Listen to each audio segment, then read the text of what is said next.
Hey internet, this is Gaurav Sharma and you are watching our YouTube channel Micro Classes MGC। तो आज जो हम बात करेंगे इस टॉपिक में हम बात करेंगे अबाउट द ग्लैंड्स। ग्लैंड्स क्या होती हैं और हमारी बॉडी में इसका क्या रोल होता है। देखिए ग्लैंड मैं कहूँ तो एक तरह के ऑर्गन हैं जो प्रोड्यूस करते हैं या फिर मैं कहूँ कि रिलीज करते हैं सब्सटेंसेस को जो परफॉर्म करते हैं कोई स्पेसिफिक फंक्शन हमारी बॉडी के अंदर, राइट। तो ग्लैंड्स एक टाइप के ऑर्गन हो गए जो सिक्रीट करते हैं कुछ सब्सटेंसेस को और जो वो सब्सटेंसेस हमारी बॉडी के अंदर कुछ स्पेसिफिक फंक्शंस को परफॉर्म करते हैं, राइट। सो ग्लैंड्स अब कितने टाइप के हम लोग पढ़ते हैं हमारी बॉडी के अंदर। तो एक होते हैं एंडोक्राइन ग्लैंड्स और दूसरे होते हैं exocrine glands, right. Exocrine and endocrine gland. देखिए एंडो का मतलब होता है इनर और एक्सो का मतलब होता है बाहर, यानी ऐसा कुछ जो अंदर ही मिलकर रह जाता है इन एंडोक्राइन के अंदर, यानी वही का वही सीक्रेट होना। मैंने कहा आपको ग्लैंड एक ऑर्गन है, दैट इज एन ऑर्गन, और ये क्या करता है, ये कुछ ना कुछ जो है कुछ केमिकल को या किसी चीज को सिक्रीट करता है। इस यहाँ से सिक्रीशन होता है और इसका सिक्रीशन जो होता है वो बॉडी के अंदर कुछ स्पेसिफिक फंक्शन को परफॉर्म करने में हेल्प करता है, राइट। अब यहाँ जो सिक्रीशन हो रहा है एंडोक्राइन में वो मैं कह सकता हूं कि वो वही का वही सिक्रीट हो जाता है, राइट। सिंपल भाषा में बिल्कुल वही का वही सिक्रीशन। अब और दूसरी तरफ एक्सो का मतलब जैसे मैं बता रहा हूं आपको कि एक्सो का मतलब होता है बाहर सिक्रीशन होना। यहां से हम देखते हैं कि इसका जो सिक्रीशन है वो बाहर हो रहा है, लाइक बाहर सिक्रीशन होना, ठीक है, बाहर सिक्रीशन होना। सो एंडोक्राइन का मतलब हो गया। अब इसमें से जो इसका जो सिक्रीशन होता है इसके सिक्रीशन को हम नाम देते हैं हार्मोन्स, और इसका जो सिक्रीशन होता है इसके सिक्रीशन को हम नाम देते हैं enzymes, right. Enzymes are also known as by the name of protein, enzyme are also known as by the name of the biocatalyst in our body. So endocrine portion और exocrine portion दो type में हम इनकी बात करते हैं। दूसरा जो यहां पर एंडोक्राइन पोर्शन में मैंने कहा कि वही का वही सिक्रीशन हो जाना, ये these are also known as by the name of ductless gland, क्योंकि यहां पर डक्ट्स जो होती हैं डक्ट्स आर एब्सेंट हियर और यहां पर एब्सेंट होती हैं, तो that's why these are known as by the name of ductless portion या फिर डक्टलेस ग्लैंड्स के नाम से भी हम इनको जानते हैं।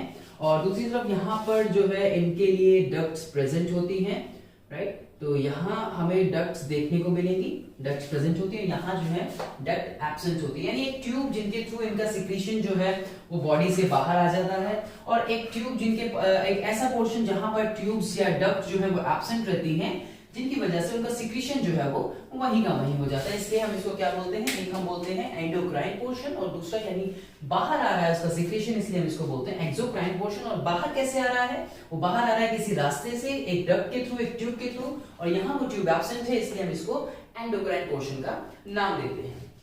अब इसी के बिहाफ पे हम एंडोक्राइन पोर्शन को दो पार्ट के अंदर स्टडी करेंगे। आप एक पढ़ते हैं इसको एंडोक्राइन ग्लैंड्स को, एक हम पढ़ते हैं इसको ऑर्गेनाइज्ड टाइप में, और एक हम पढ़ सकते हैं इसको पढ़ते हैं हम non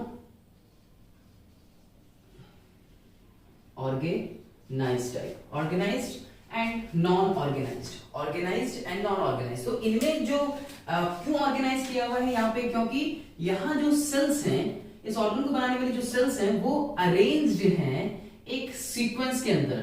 sales are arranged in a sequence. यहां जो सेल्स अरेंज हैं वो एक सीक्वेंस के अंदर अरेंज हैं, जबकि यहां इनके अंदर जो सेल्स है वो एक सीक्वेंस के अंदर अरेंज्ड नहीं होती। जैसे मैं इसका एग्जांपल बता सकता हूँ आपको, GI ट्रैक्ट हो गया, या फिर मैं कहूँ कि किडनी हो गया, या मैं कहूँ कि लिवर हो गया, एक्सेट्रा। तो यहाँ जो सेल्स हैं इनके अंदर एक ऑर्गेनाइज्ड मैनर में या सीक्वेंस में अरेंज नहीं होती, जबकि यहाँ पर जो है जो सेल्स है, आप बाकी की आपकी जितनी भी जो ग्लैंड्स हो गई, जैसे पिट्यूटरी है या अदर है, जितनी भी जो ग्लैंड्स है वो सारी जो है इनको छोड़कर वो एक ऑर्गेनाइज्ड मैनर में होती हैं, right.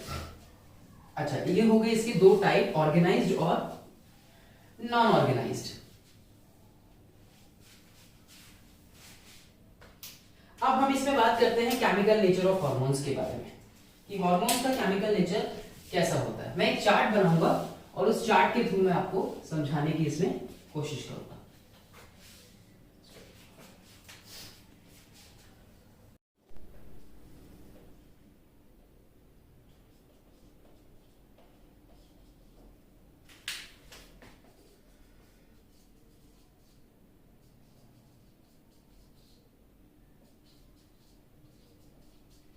So, here we done with our table. So that is the chemical nature of hormones. अब इसमें chemical nature में हम देखते हैं कि तीन टाइप से, कुछ होते हैं प्रोटीनिशियस नेचर, कुछ होता है स्टेरॉइड और कुछ होते हैं फैटी एसिड डेरिवेटिव। अगर मैं यहाँ प्रोटीनिशियस की बात करूँ तो जो अमीनो एसिड डेरिव होते हैं वो हार्मोन कौन से होते हैं, वो कौन सी ग्लैंड जो है, स्पेसिफिक ग्लैंड कौन सी है जो उसको सिक्रीट करने में हेल्प करती है। तो यहाँ जैसे है पहले मेरा अमीनो एसिड डेरिवेटिव, कुछ प्रोटीनिशियस हार्मोन्स के नाम लिखे हैं यहाँ पर, और amino acid sorry here is an hormone names. So amino acid derivatives, some short peptides, long peptides, and the glycoproteins like epinephrine, non-epinephrine, thyroxine, dopamine, serotonin, and these all are released by the thyroid gland and the adrenal gland. So short peptides are oxytocin, vasopressin, and MSH, melanocyte stimulating hormone.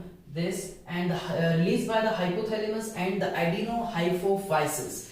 Long peptides are the parathyroid, insulin, thyroxine, ACTH, adenocorticotropic releasing hormone, and these are the released by the parathyroid, insulin, and thyroxine by the thyroid, and ACTH by the adenohypophysis. This is the reason of the pituitary gland, the neurohypophysis, and the adenohypophysis. So these are released from the, there are a lot of hormones which are released from the adenohypophysis of this pituitary gland, like this and also this. So glycoproteins are the thyroid stimulating, FSH, LH, which is released by the this. So इनको याद करने का एक छोटा सा trick, कैसे याद रखें इसको, तो like this.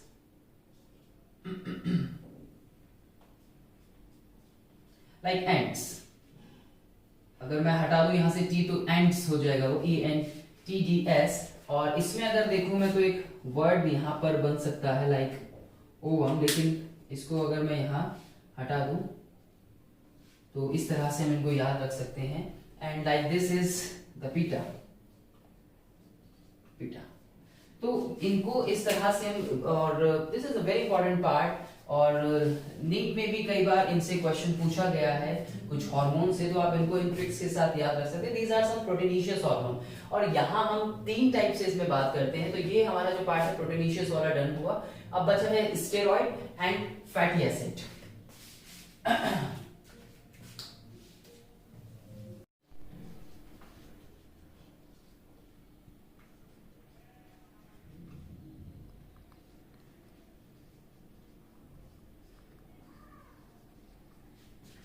So here we done with another chemical nature of the hormone, which is the steroid, and after this we have another, which are the fatty acid derivative,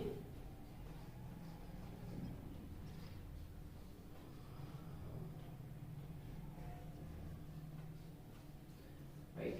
So यहाँ से जो release होते हैं ये prostaglandins, which is also known as by the name of local hormone, right? अब इसमें steroid के अंदर हम देखते हैं mineralocorticoids, glucocorticoid, testosterone, oestrogen, progesterone, these all are the steroid hormone. इससे पहले जो हमने बात की थी वो प्रोटीनिशियस के बारे में बात की थी। अब इनसे रिलीज कहाँ से होते हैं ये, इनकी डिटेल स्टडी हम करेंगे later in a video. So mineralocorticoids are released from the adrenal cortex. Glucocorticoids are also adrenal cortex. Testosterone, testes, estrogen or progesterone from the ovaries. And then the fatty acid derivative. तो ये जो fatty acid derivative है, अब जो prostaglandins है, these are also known as by the name of some of the local hormones and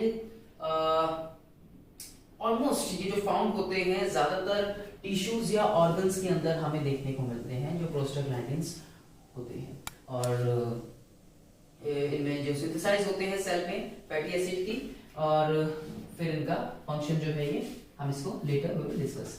सो ये कुछ chemical nature है हार्मोन्स का, जिसमें हमने 3 टाइप से बात की, proteinaceous, steroid and fatty acid. अब इसके लिए थोड़ा सा जैसे मैं देख सकता हूं कि mg तो मैं इसको कैसे एक इसका शॉर्ट ट्रिक लाइक इजी रहे याद रखने के लिए, like mg top. M stands for the mineralocorticoids, glucocorticoids, testosterone, estrogen and the progesterone. So these are the hormones, and we learned in that particular lecture about the glands, and the glands के हमने बारे में बात की थी कि एक body का ऑर्गन है जो एक स्पेसिफिक एंजाइम को रिलीज करता है, जिसका एक अपने एंजाइम को भी रिलीज करते हैं और अपने हार्मोन को भी रिलीज करते हैं, जिनका स्पेसिफिक अपना फंक्शन होता है. यहाँ पर हमने बात की थी 2 टाइप से, एक होते हैं आपके एक्सोक्राइन पोर्शन और एक होते हैं आपके एंडोक्राइन पोर्शन.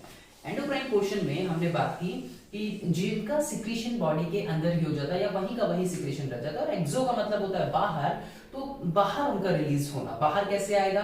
बाहर आएगा किसी डक्ट के थ्रू या किसी ट्यूब के थ्रू. लेकिन एंडोक्राइन ग्लैंड्स के पास डक्ट या ट्यूब नहीं होती. That's why they are also known as by the name of ductless portion या फिर डक्टलेट ग्लैंड. देन हमने फिर एंडोक्राइन पोर्शन को 2 पार्ट्स में बात किया, organised portion and the non organised portion. Right. So organised portion में हमने देखा कि जहां सेल्स जो है वेल अरेंज्ड होती हैं एक स्पेशलाइज्ड मैनर के अंदर, और उसके बाद हमने देखा कि जो नॉन स्पेशलाइज्ड या नॉन ऑर्गेनाइज्ड जो पोर्शन था उसका, जहां पर सेल्स जो है वो स्पेशली अरेंज नहीं होती है, स्पेशलाइज्ड मैनर में अरेंज नहीं होती, जिसमें हमने एग्जांपल लिया लिवर का, किडनी का या हमारे जीआईटी ट्रैक्ट के बारे में.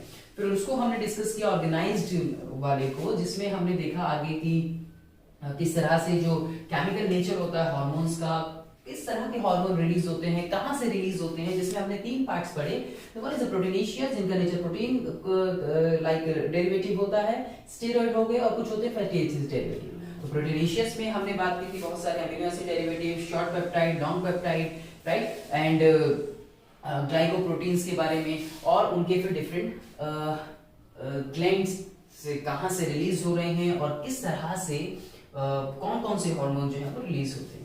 फिर हमने आगे बात की इसके अंदर चार्ट थोड़ा सा बड़ा था, इसलिए हमने इसको 2 पार्ट में बनाया, और फिर हमने बात की स्टेरॉइड्स के बारे में. स्टेरॉइड में हमने इनके कुछ नाम पढ़े और कहां से ये रिलीज होते हैं इनके बारे में हमने देखा, और फैटी एसिड डेरिवेटिव के फिर हमने नाम पढ़े, जैसे प्रोस्टाग्लैंडिन्स कहां से रिलीज होते हैं, तो मैंने आपको बताया अभी कि they are found in most tissue and organ. ज्यादातर टिश्यूज या ऑर्गन्स के अंदर हमें देखने को मिलते हैं.